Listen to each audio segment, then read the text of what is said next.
welcome back to our YouTube channel. My name is Claire Snowden-Darling and I'm the head of the College of Functional Wellness with over 15 years experience in clinics supporting women's health and their hormones. Today, I would like to talk to you about inflammation and how it presents in the body. So many chronic health complaints start with inflammation. It's therefore very important that we can recognize it and know how to tackle it. So if you like this video, please give us a thumbs up and hit subscribe. And without further delay, let's get into the information.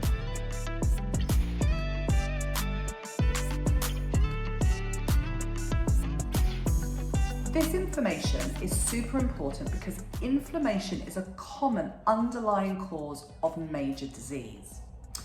So what is inflammation? Well, it's the body's natural mechanism to try and heal itself when something happens.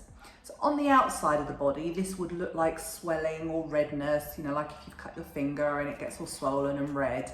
But inside the body, we can't see it, but inflammation still happens.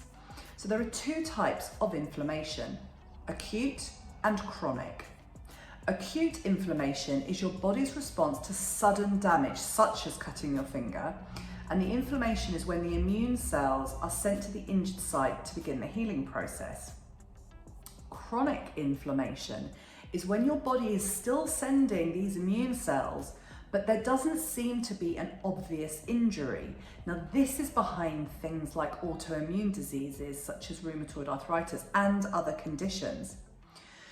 So for this kind of inflammation, we can make huge changes to the body's immune response by tweaking our diet and lifestyle.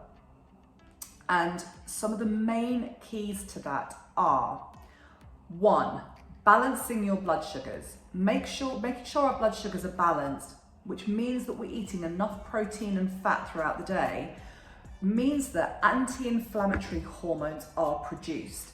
If we don't balance our blood sugars, inflammatory immune cells are produced. Number 2, reduce stress. So this could be emotional stress, such as a work situation, family situation, and we can't always change those, can we? Like, they sometimes just happen. That's just life. But it also means reducing our toxic load. So by stress, I also mean stressors on the body.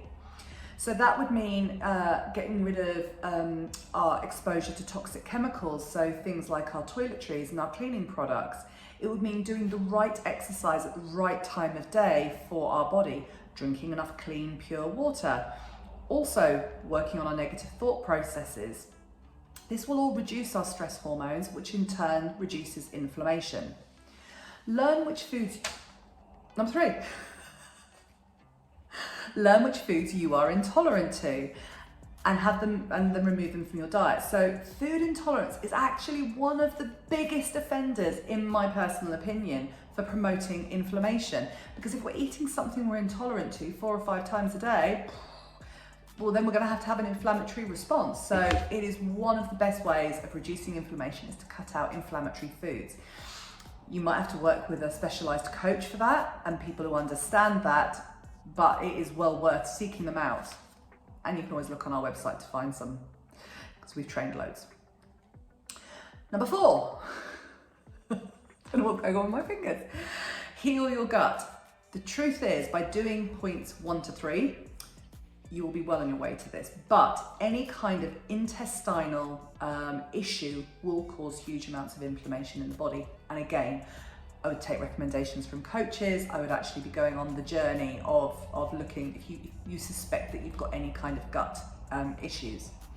So if you'd like to know more about wellness within your body, or if you're considering starting a career in the wellness industry, please check out the link in the description, which will take you to lots of different talks, as well as the fully accredited courses we have available at the College of Functional Wellness.